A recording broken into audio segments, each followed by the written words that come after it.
ngomong-ngomong soal Jessica nih kan, Bang Oto juga nanganin kasus Jessica nih. Kan sekarang juga lagi launching bantuan hukum gratis. Ini sebagai salah satu langkah juga kah sebagai membantu Jessica, karena kan banyak yang bilang dibayar berapa ratus gitu ternyata pro bono. Gimana Bang tanggapannya Bang? Ya itulah satu bukti. Tadi kan kalian udah dengar waktu di sana disampaikan bahwa saya sendiri tahun 2016 itu 2016 kalau nggak salah ya, itu sudah mendirikan 2016 kalau saya keliru, mendirikan PBH Pradi, artinya Pusat Bantuan Hukum Pradi. Ya itu gratis loh. Saya yang mendirikan pertama kali. Dan tadi kalian sudah lihat tadi diumumkan ternyata itu sudah berada di 166 kota, ya kan? Walaupun kita tahu sebenarnya kan negara yang bertanggung jawab untuk memberikan bantuan hukum seperti itu kan. Dan kalau biasanya kalau kita kasih bantuan hukum, mestinya negara harus kasih ganti uangnya gitu. Tapi ini Pradi kita ini sekarang ini ya ada sekarang katanya juga yang dikasih, tapi umumnya itu semua gratis gitu. Jadi memang dari dulu sejak saya jadi advokat sudah menjadi cita-cita saya. Wah, udah datang nih ibu komandan ibu negara yang katanya. Ya, sudah menjadi cita-cita saya memang untuk bagaimana ya semua supaya dulunya orientasinya rakyat yang tidak mampu. Ya, orang tidak mampu itu baik secara ekonomi maupun secara politis. Nah, jadi kita buat itu sampai ke Papua, kemana 166 kota, bayangin. Jadi itu menginspirasi saya. Rupanya Yakub juga tak kenapa terbawa juga mungkin ya, selalu saya cerita-cerita tentang itu. Akhirnya dia kembali membuat perkara ini. Nah, perkara ini jelaskan kepentingannya kan untuk kepentingan rakyat yang tidak mampu sebenarnya. Tapi karena sistem implikasinya sulit sekali untuk membuat tidak mampu atau tidak, akhirnya dia loskan aja siapapun orang yang membutuhkan bantuan hukum ini boleh gitu. Baik dia mampu, tidak mampu, mengenai apa saja dia bisa.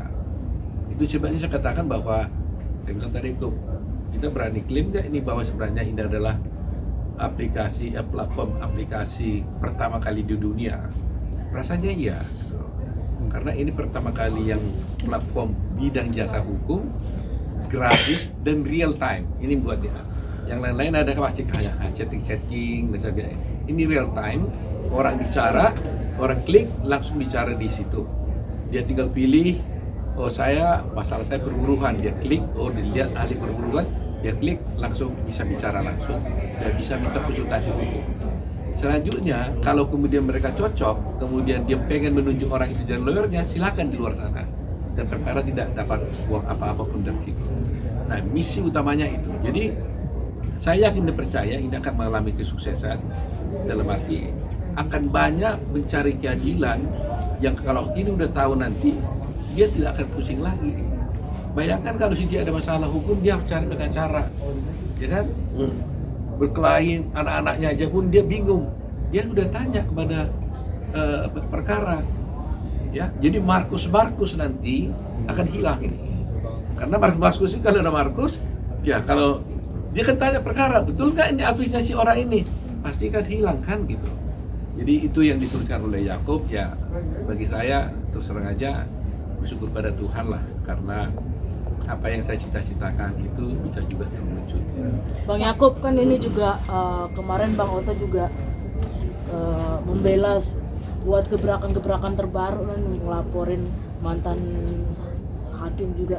Ada keinginan juga nggak Bang Yakub juga bantu Bang Oto gitu buat keadilan buat Jessica ini ke depannya gimana? Oh, kalau itu memang sebetulnya memang saya juga salah satu bagian tim dari pembela Jessica Wongso sebenarnya. Timnya dia Jadi memang ada di dalam juga sih sebenarnya. Berarti memang sudah membantu Papa dari jauh-jauh sebelumnya gitu. Iya, makanya yang tadi saya sampaikan 2016 itu baru saya lulus, kasus pertamanya langsung itu. Langsung Jessica. Langsung kasus besar juga ya. Langsung. Jadi menarik sekali, makanya kerja setelah lulus itu untuk mencari tahu nih, apakah lawyer ini benar nggak sih untuk saya? Apa jangan-jangan saya suka sekolah hukum, ujung-ujungnya jadi businessman, jadi politis, jadi politikus, jadi yang lain-lain. Ternyata dari kasus Jessica itu makin semangat, harus memperjuangkan keadilan. Disitulah makanya sejalan juga, habis dari S2, terbitlah perkara, kita yang menciptakan akses untuk keadilan yang merata dan juga akses untuk layanan hukum keseluruhan. Jadi bukan hanya konsultasi hukum nantinya juga perkara hadir ada layanan hukum lainnya, dari legal opinion, dari legal forms, dari notary services, semua layanan hukum kita akan coba untuk digitalisasi bersama. Makanya tadi happy juga dengar dari ada support dari Pak Menteri juga, Pak Menpora juga, dari BPH yang juga hadir tadi, dari Kemenkumham yang secara gamblang menyatakan bahwa bagaimanapun juga jangan hanya konsultasi, yang lainnya mau walaupun berbayar harus ditawarkan, karena itu yang membuat platform ini sustainable. Ketika ini sustainable baru bisa berjalan, kalau tidak kan yang dirugikan siapa? Pencari keadilan juga.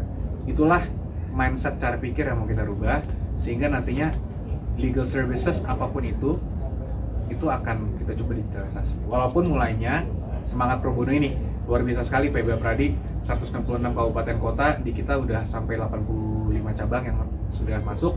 Mudah-mudahan bulan depan bisa, dengan adanya aplikasi, mudah-mudahan bisa masuk semua. Jadi buat teman-teman yang butuh konsultasi hukum gratis, langsung saja. Nggak perlu daftar repot-repot, nggak perlu upload KTP, nggak perlu kasih surat keterangan miskin, gratis. Bisa langsung. Jadi monggo dicoba. Bisa menjamin tuh Bang, maksudnya kan Apa itu kalau nama aplikasi? banyak stereotip, kalau ada yang gratis pasti jawabannya judes, terus slow respon gitu-gitu kan banyak tuh orang-orang. Nah inilah yang kita bangga juga dengan advokat di Pradi sebenarnya, di PB Pradi, YLC dan DPN Pradi juga, termasuk advokat-advokat senior yang ada di dalamnya. Tadi mungkin lihat ada foto juga, dan tadi ada barusan tadi komit juga, ada lawyer senior juga Pak Hendrioso yang ingin masuk juga di dalamnya. Jadi sebenarnya kalau kualitas kita bangga karena sudah terjawab nih dari rating lawyer, sudah ada keterbukaan informasi. Si klien juga nanti kalau Mbak coba pakai bisa langsung rate juga. Bintang berapa nih taruh, sama kayak e-commerce belanja online sama juga bisa bintang 5. Oh, jawabannya sesuai. Bisa kasih komen juga. Oh, ramah sekali lawyernya. Kalau jutek bisa tulis jutek. Nanti kalau jutek bisa langsung masuk ke saya tuh. Bintang 1 jutek. Nah, bisa saya kontak nanti Dewan Kehormatan Pradi. Nih tolong lawyer yang ini diperiksa atau diperhatikan. Ada kode etik kan? Kalau dia melanggar kode etik di situ kena juga dia itu. Jadi memang diawasi. Dan kalian bisa juga ya keluarkan dia dari. Bisa. Jadi kalau lawyer itu bintang 1 otomatis kesuspend akunnya. Jadi di situ makanya dengan adanya digitalisasi ini harusnya kualitas lawyer sih akan meningkat juga. Itu yang kita harapkan sebenarnya. Bukan hanya akses, tapi akses kepada keadilan, dan pemberi bantuan hukumnya kualitasnya harus top. Harus first class service tadi kalau kata Pak Oto di speech-nya. Bang Yakub dan Pak Oto, ini ada kabar terbaru terkait kasus Jessica Wongso. Salah satu Kadif Propam Mabes kemarin sempat ada obrolan atau cerita bahwasanya yang membunuh ini bukan Jessica Wongso. Menanggapinya gimana? Saya belum dengar tuh. Ada itu. Resmi Kadif Propam sekarang ini. Mantan Kadif Propam yang dulu. Sebelumnya. Iya. Wah, luar biasa kalau ada yang mau begitu. Dulu kan masih satu yang nanganin kasusnya bersama Pak Krisna Murti. Oh. Jadi anak buahnya dulu. Anak buahnya ngomong begitu. Wah, kali itu benar, wah luar biasa ini. Kalau boleh dia mau bersaksi maunya kan. Ya, karena kan saya sudah katakan saya meyakini betul bahwa bukan Jessica Wongso yang melakukan pembunuhan gitu kan. Bahkan kalau saya direncana hari Jumat kalau masalah ini kita sudah melakukan legal action ini. Kami tim yang ribuan orang itu nanti akan melaporkan seseorang yang terlibat di dalam perkara itu, yaitu salah satu diantaranya adalah yang menyembunyikan barang bukti CCTV. Itu hari Jumat akan kita laporkan ke Mabes Polri. Mabes ya? Ya, kita akan laporkan itu. Jadi kita akan berangkat kan, seperti saya janjikan, ini kita tidak biarkan kan. Jadi semua orang-orang yang diduga melakukan kejahatan di dalam kasusnya Jessica Wongso itu akan kita laporkan supaya terungkap. Dan dengan terungkap, negeri ini baik, kepolisian juga namanya bagus, ya kan? Itu sebenarnya saya katakan, saya harapkan kalau ini kita laporkan pada polisi seandainya pun ada oknum polisi di dalamnya, tolong jangan diproteksi, nggak usah tapi harus ditindak. Terlalu mahal harga institusi hanya untuk melindungi 1-2 orang oknum. Mendingan oknumnya ini harus dibersihkan supaya institusi Polri-nya bagus. Jadi nanti kalau mau melapor, itu harapan kami daripada institusi kepolisian. Ya, sudah ada bukti-buktinya sangat akurat sekali ya. Jadi kalau udah nanti terbukti bahwa CCTV-nya direkayasa, kemudian otopsinya dihalang-halangi dengan tujuan tertentu, ya kan? Maka mereka itu harus diproses gitu. Ya, kalau ini nggak terungkap, saya kira ini akan bahaya. Makanya DPR juga udah mulai bicara kan. Nah, jangan-jangan bentar lagi mungkin Presiden udah bicara. Yang saya hanya sangat heran sebenarnya kok Pak Mahfud nggak pernah mau bicara sebagai Menteri Polhukam. Biasanya kan beliau kan selalu respon, tapi untuk kasus ini dia diam saja gitu. Nah itu sangat kita sayangkan lah. Jadi mudah-mudahan dengan terungkapnya kasus ini nanti kita akan mengetahui bahwa Jessica itu tidak bersalah. Nah kalau sudah bukti-bukti itu dapat, itu kan akan menjadi novum buat saya kan, bukti baru. Nah ini adalah dasar saya nanti untuk mengajukan peninjauan kembali ke Mahkamah Agung. Nah, apalagi kalau ada keterangan tadi mantan Kadif Propam katanya ya, kalau itu benar ada, ya kalau boleh beliau bersaksi lah, ya bahwa itu tidak benar gitu ya. Ditambah laporan-laporan kami nanti. Dan ini TV saya minta ya bantulah, bukan untuk saya, tapi memang negeri ini kan harus kita perbaiki. Bayangkan Jessica 7 tahun di dalam penjara terhadap suatu hal yang tidak pernah dilakukannya. Coba bayangkan, perempuan loh. Coba bayangkan, sudah saya katakan berkali-kali, dia dimasukkan di sel tikus hampir 4 bulan lebih. Sel tikus itu maksudnya di kamar yang gelap, kecil, di sana ada tikus, kecoa dan sebagainya, ya kan? Di situ 4 bulan. Dan saya mendengar informasi dari wawancara daripada mantan kepala tahanan, paling lama orang dimasukkan itu 4 hari. Teroris, dan ngaku 4 hari itu udah ngaku. Biasanya 1 hari aja udah ngaku. Ini 4 bulan Jessica di dalam sel tikus itu nggak ngaku. Bayangkan saja tuh, bandit besar dimasukkan ke situ ngaku, tapi ini nggak ngaku. Dan sampai sekarang 7 tahun dia di dalam penjara, dia tetap ngaku. Saya tawarkan supaya dapat gerasi. Dia bilang, kalau gerasi gimana? Karena saya bilang bahwa kamu harus ngaku, dia bilang, saya nggak mau. Kalau gerasi itu kan kamu bisa bebas, Jessica, saya bilang. Kamu bisa bebas kalau gerasinya dikabulkan atau minimal dikurangi. Dia bilang, saya nggak mau. Kalau disuruh ngaku, saya nggak mau, katanya. Coba bayangkan, udah 7 tahun di dalam, tetap sampai sekarang dia nggak mau ngaku. Dan dia tidak mau minta gerasi kalau disuruh ngaku. Nah ini nggak boleh main-main. Coba bayangkan itu diri kita. Perempuan loh, waktu itu umurnya hanya 28 tahun loh. Kalau sampai 20 tahun lagi berarti dia keluar 48 tahun. Bayangin itu. Kalau adik kita itu, diri kita, keluarga kita kayak apa gitu. Nah ini yang harus kita berjuang bersama-sama. Media juga harus berjuang bersama-sama memviralkan ini agar seluruh penegak hukum itu bisa memperhatikan ini. Ini nggak boleh kita biarkan. Ini bukan untuk punya Otto Hasibuan kasus. Ini sudah menjadi kasus rakyat Indonesia. Tiap hari di TikTok ribut terus orang, ya kan? Nah, karena itulah sebabnya ribuan orang advokat juga mau bersatu secara pro bono, gratis. Sebenarnya nggak punya kerja, ada advokat itu punya, tapi perasaannya itu terluka, ya keadilannya itu tuh tercabik-cabik gitu. Jadi itu sebabnya ya mudah-mudahan lah mulai hari Jumat kita laksanakan itu laporan. Setelah itu nanti tahap berikutnya kita lakukan lagi yang lainnya sampai terungkap, kita kan tahu. Karena sampai sekarang saya juga penasaran. Coba itu Oliver, pemilik Oliver, itu gak diperiksa tuh. Kalau ada kejahatan di satu restoran, ya tentunya pertama kali yang diperiksa kan pemiliknya dong.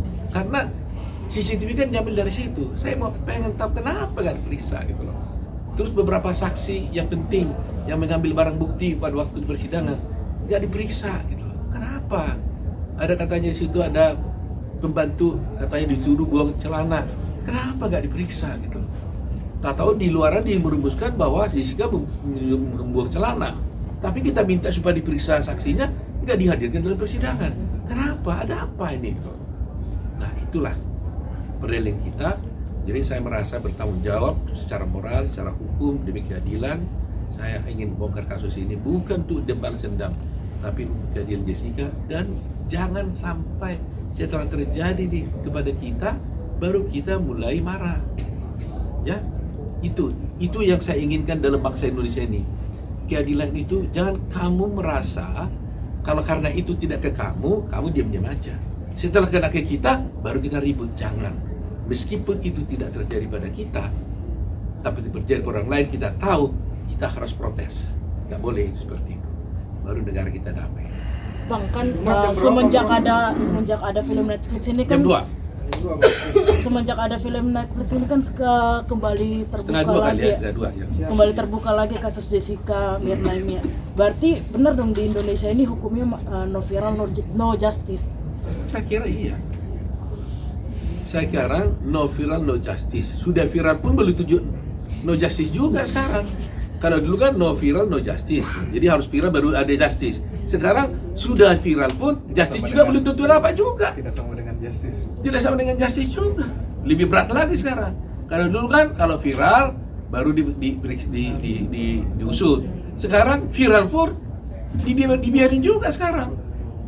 Lebih parah lagi. Jangan sampai seperti itu. Ya kan? Jadi sampai kebal dia viralnya itu, dia nggak mau tahu gitu loh. Udah repot kan negeri seperti ini. Nah, jadi kan ini kan sudah viral. Dunia sudah apa? Tapi kan dulu sempat tenggelam, Bang. Ya, nah sekarang kan Ice Cold muncul. Ya. Netflix muncul. Udah viral terus. Diam juga tuh orang itu. Berarti tidak berani juga no viral no justice. Meskipun viral, justice juga belum kita dapat. Apalagi tidak viral. Gitu loh. Viral aja tidak justice apalagi. Ini perkara ya Bang. Hah? Prof.